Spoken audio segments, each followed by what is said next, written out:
So, greetings, and nice to be here with all of you. And I feel kind of cozy sitting here. This is the second time I've sat down here to meditate in this hall today. 6 o'clock there was a meditation with the group that's here. It was very nice, and now with all of you. Thank you for being here. And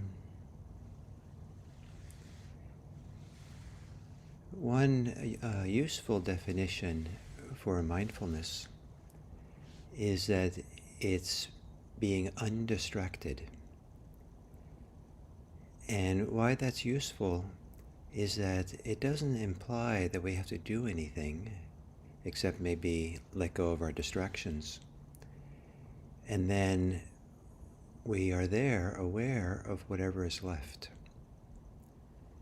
So to let go of distracting thoughts, let go of thoughts that interfere with being aware, and then be aware in whatever way remains, being aware of whatever arises.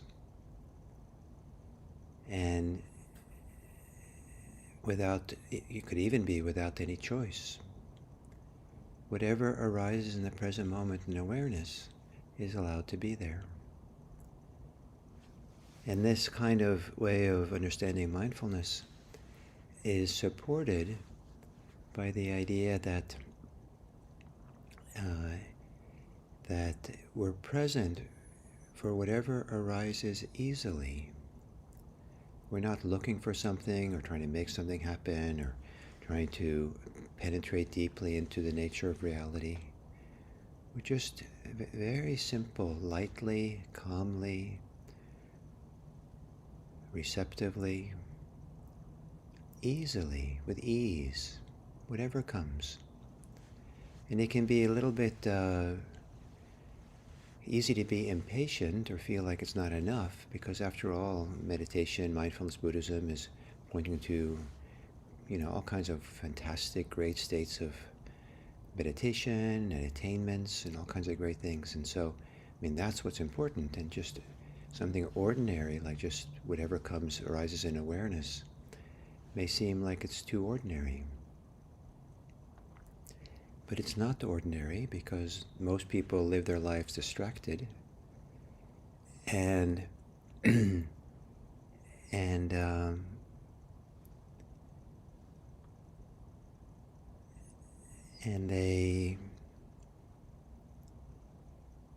the continuity of this ordinary, easeful, undistracted state leads to great freedom. It is a kind of a freedom in itself. So, to begin with a posture that has a little bit of intentionality in it.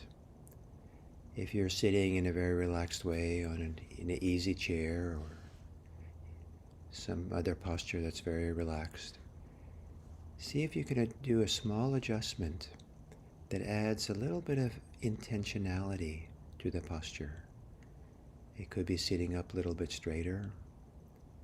If you're meditating laying in bed, you might stick your forearm, point your forearm up towards the ceiling.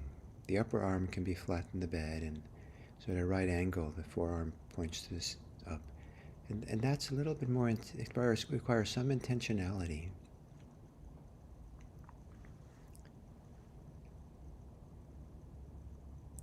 And then gently close your eyes.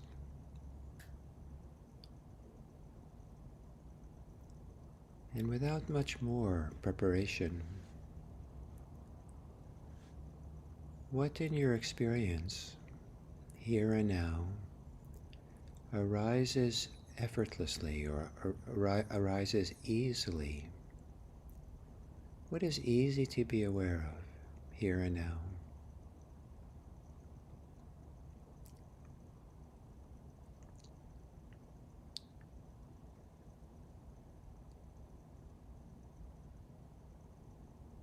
And as you're aware of whatever's easy,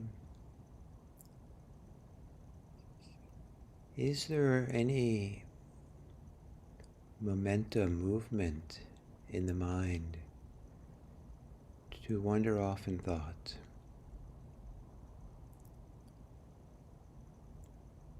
A kind of wandering off where that eclipses present moment awareness. A kind of wandering off in thought where we lose touch with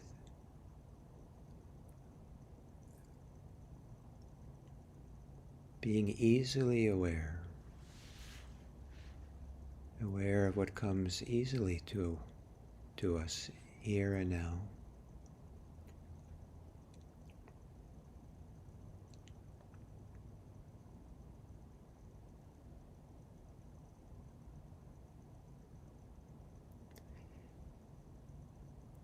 And if you do find yourself moving into distracted thoughts,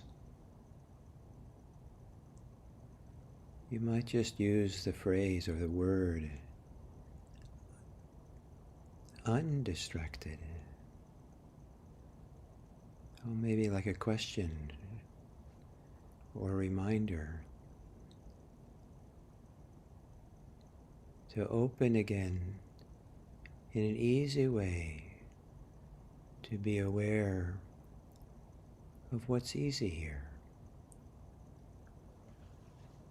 What's left when you are undistracted?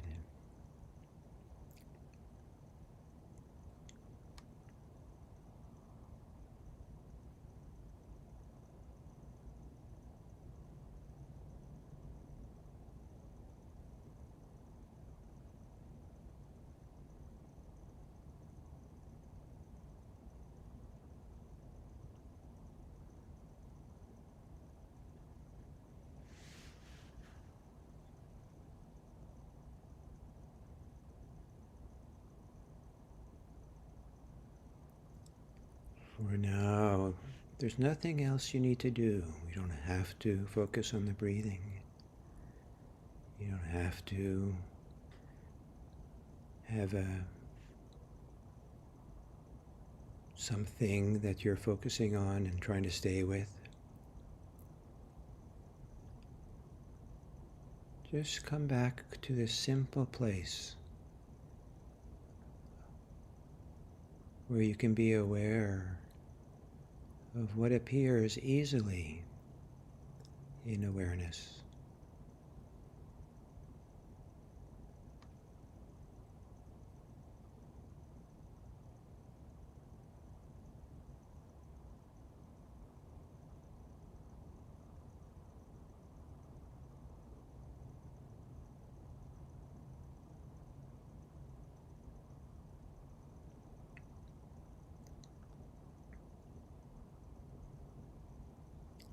And if there's commentary and judgments about anything,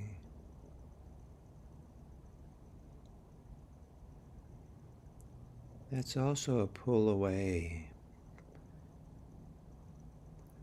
from being aware easily.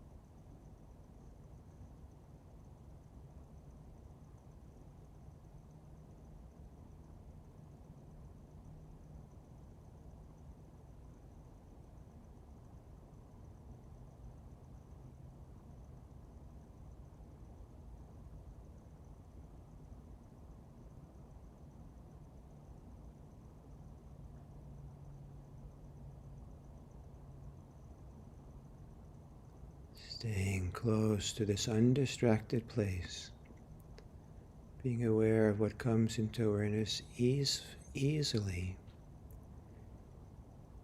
You might notice that the mind sometimes settles on certain experiences. Other times there's a shifting sensations that are coming in. Almost like the mind just moves between things, and floats, and all kinds of things are appearing, shifting.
Undistracted.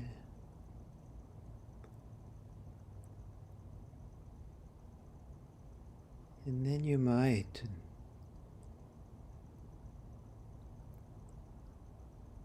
let awareness be more centered on the body breathing,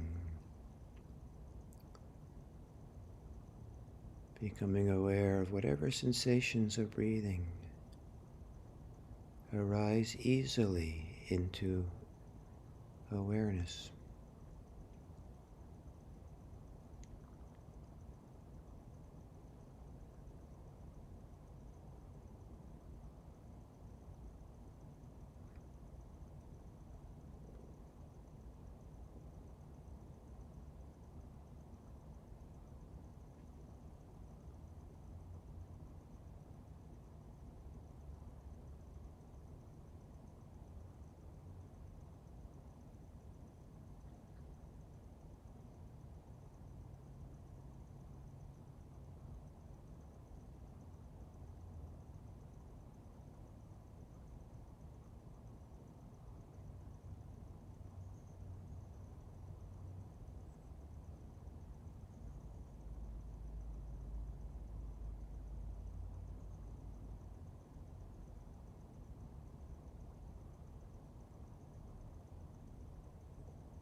As you return to undistractedness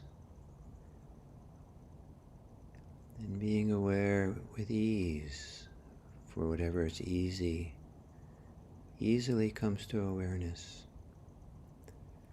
Whatever is easy about the breathing.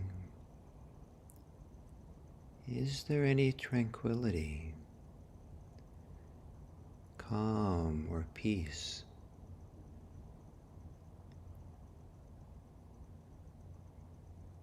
in that easeful awareness?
undistracted,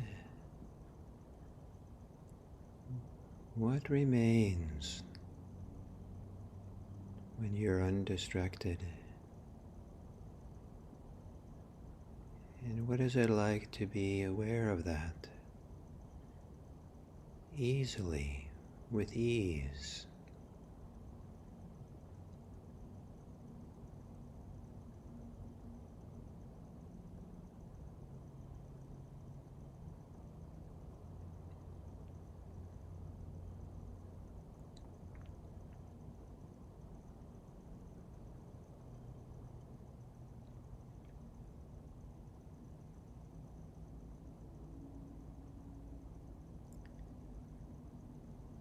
And if whatever is occurring here for you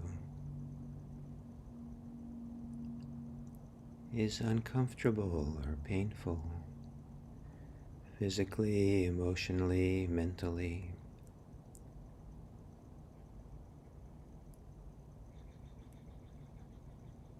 what might it be like to know it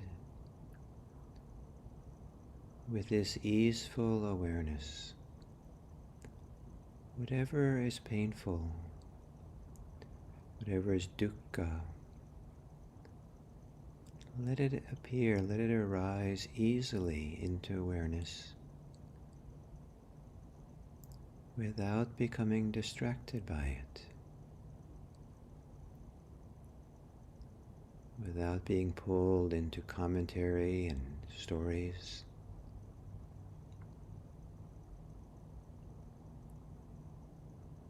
Undistracted awareness of the challenges that arise simply and easily, here and now, the here-ness of them.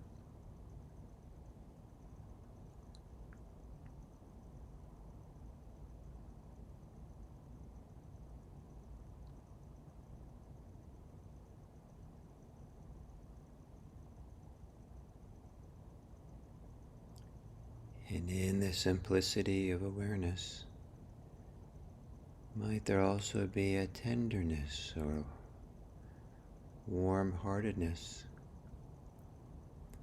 a compassion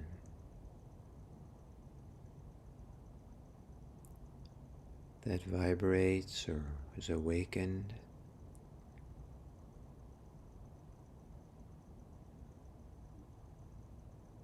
in the ease, in the calm, as part of easy awareness, calm awareness, easy compassion,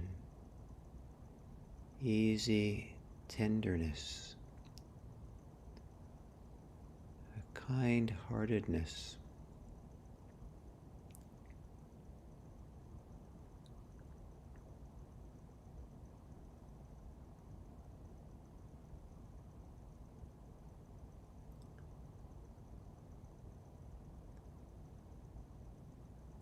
And now, as we're coming to the end of the meditation,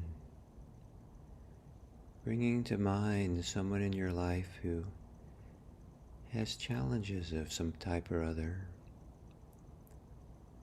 And in these last couple of minutes, bring them to mind and see if there can be, for a couple of minutes, a simple, light, easeful sense of care, compassion, tender-heartedness, kind-heartedness, not a doing so much as what can arise when we're undistracted.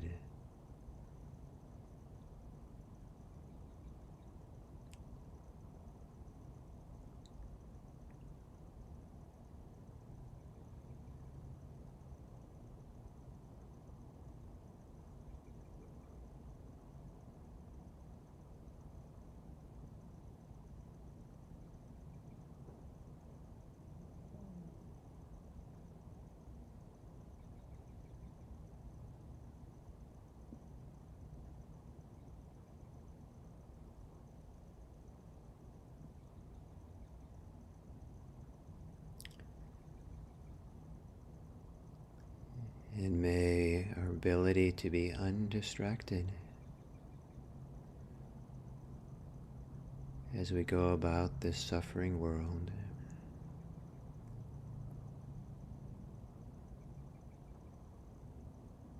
allow for our capacity for simple compassion to be present and available.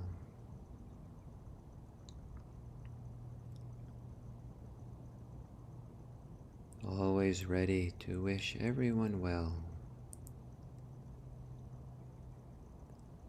May all beings be happy. May all beings be free of their suffering. May all beings have their burdens and oppression lifted. May all beings be free of their afflictions. May they get well. May all beings be safe of harm.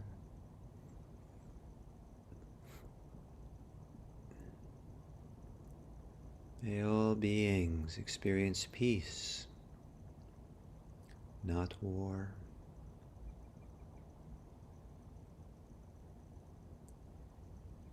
May all beings be free so they can breathe easily, smile easily,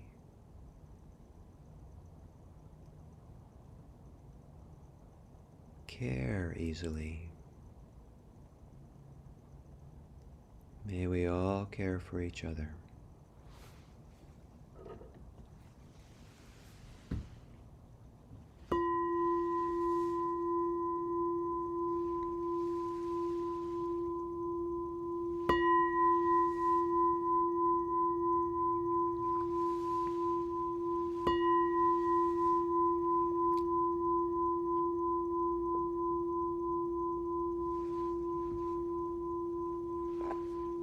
Thank you.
So hello and welcome to our fourth talk on the 7 factors of compassion.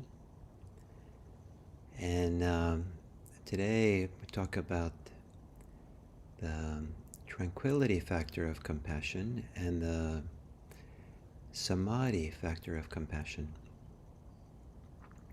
So just to kind of review a little bit, a few weeks ago, about 3 weeks ago, I suppose, 2 weeks ago, I gave a series of talks on kind of the foundational elements for compassion, the things that ideally would be in place so that compassion can come forth in a healthy and useful way. And so learning how to be aware in a calm, non-reactive way, just to be aware, and to be aware what's happening within us carefully and well, so we can track and monitor our response to compassion and how to be compassionate. So just learning to be aware, and then to be attuned, to attune ourselves to the people we're with, the compassion that we're being present for, to find the right way to be in harmony with it before we act, maybe even before we focus on compassion, and then appreciation, to have some deep respect and appreciation for oneself or others, so that when we're compassionate, it's not pity, it's not kind of feeling sorry for someone, but maybe there's something there more important than compassion, which is deep honoring and valuing of others and oneself.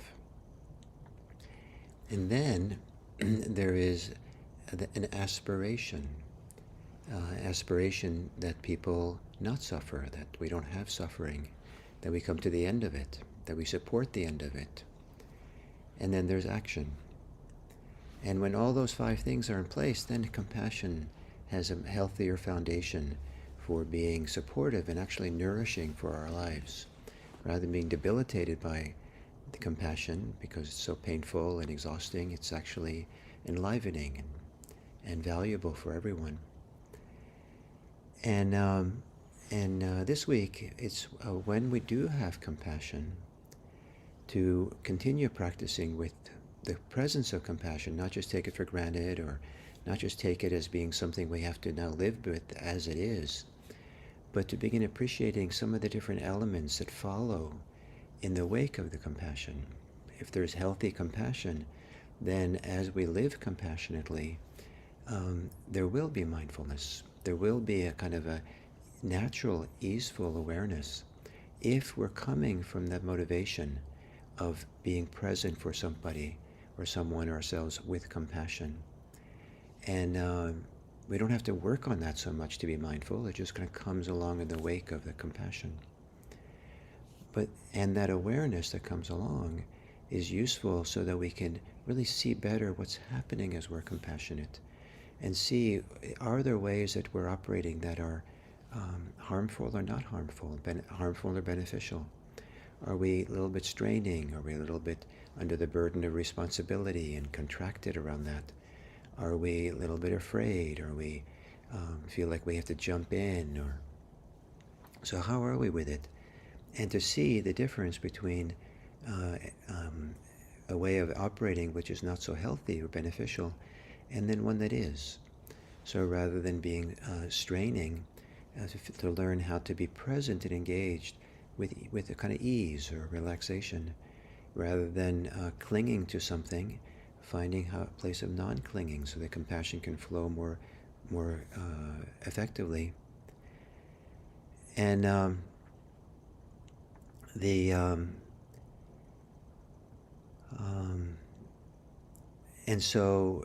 and as we make these distinctions and seeing where the challenges are with the compassion and adjusting for it, that's the effort factor of compassion. We do make some effort and follow a path, make the choice to go in the direction of where it's more easeful, where it's more free, where it's more, less clinging, less attachment, less resistance, less burden.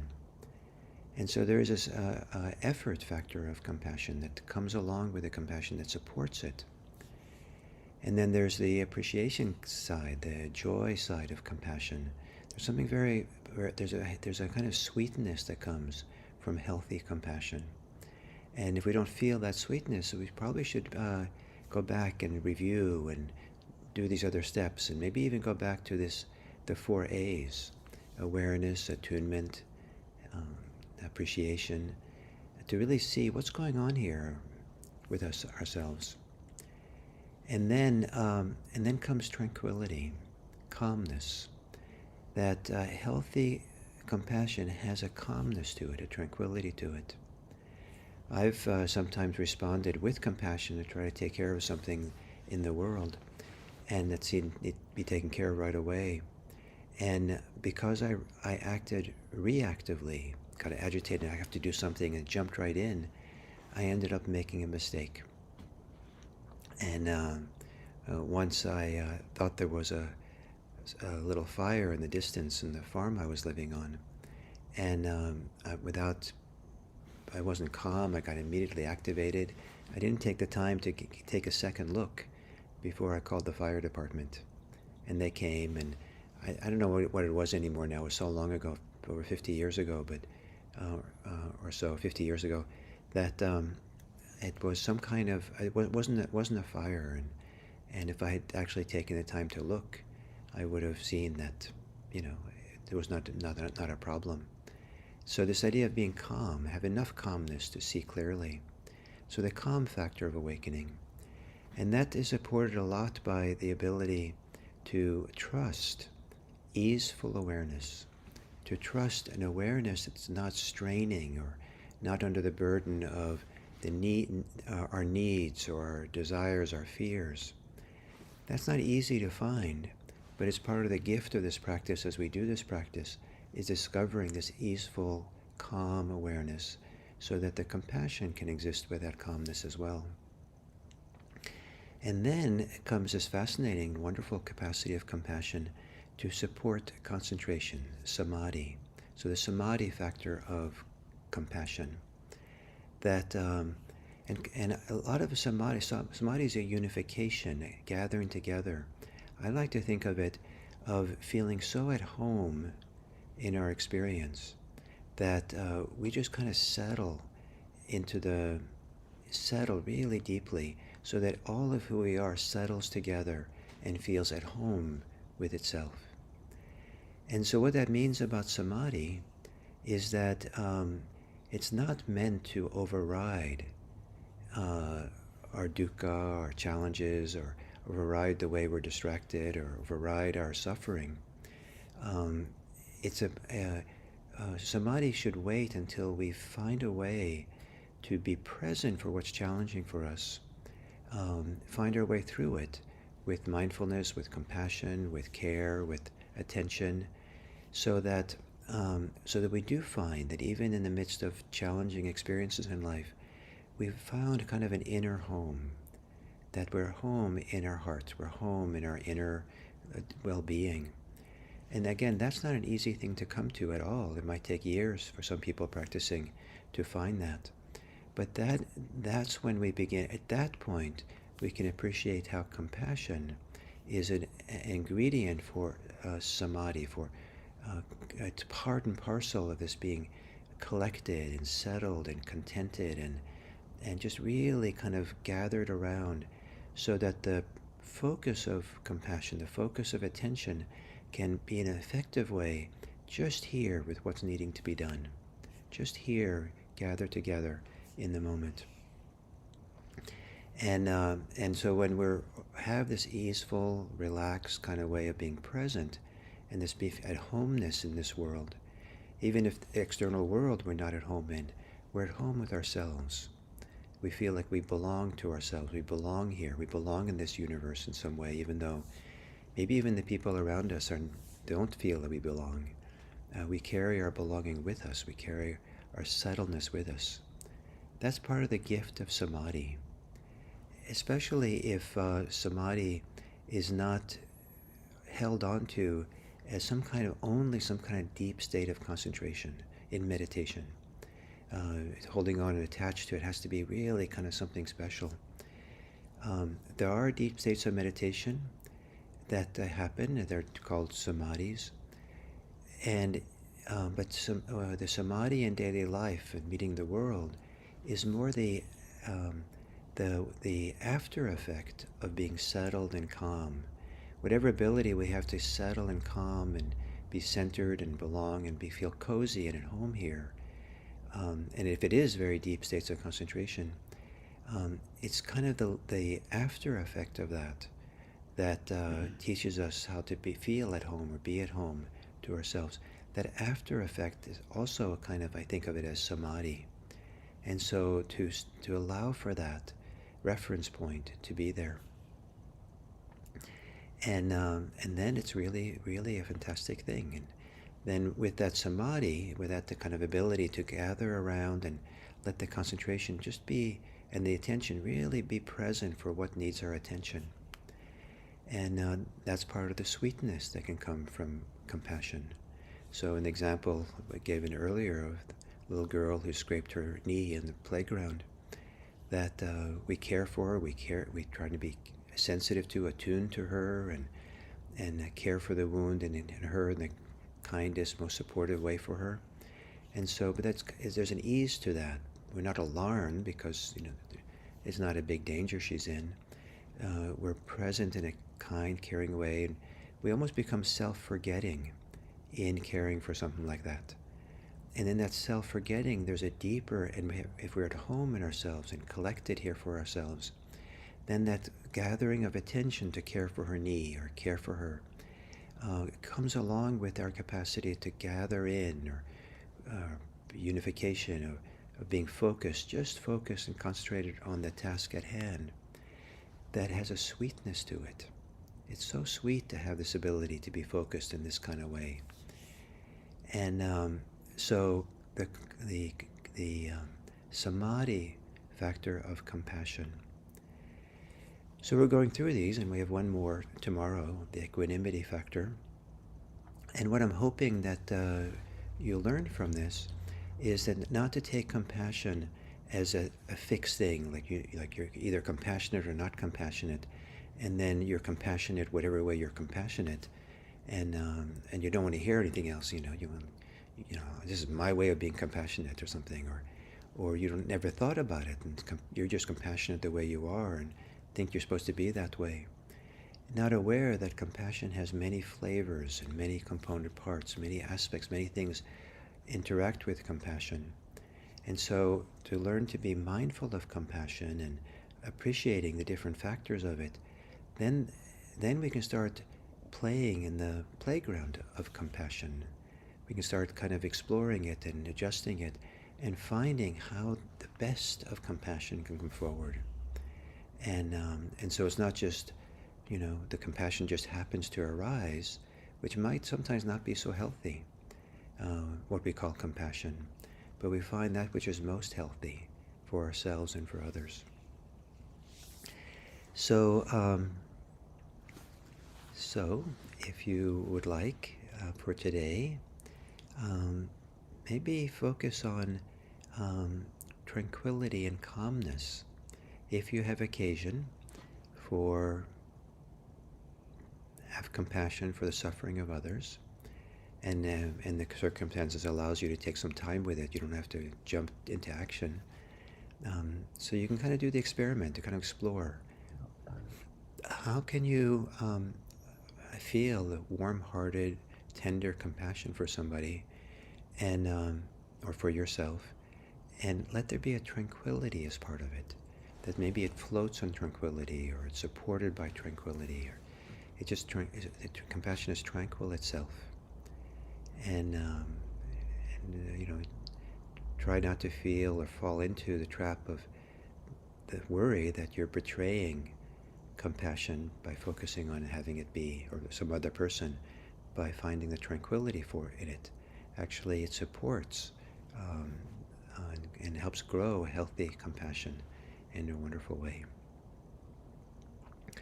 So thank you all very much, and I look forward to our time tomorrow.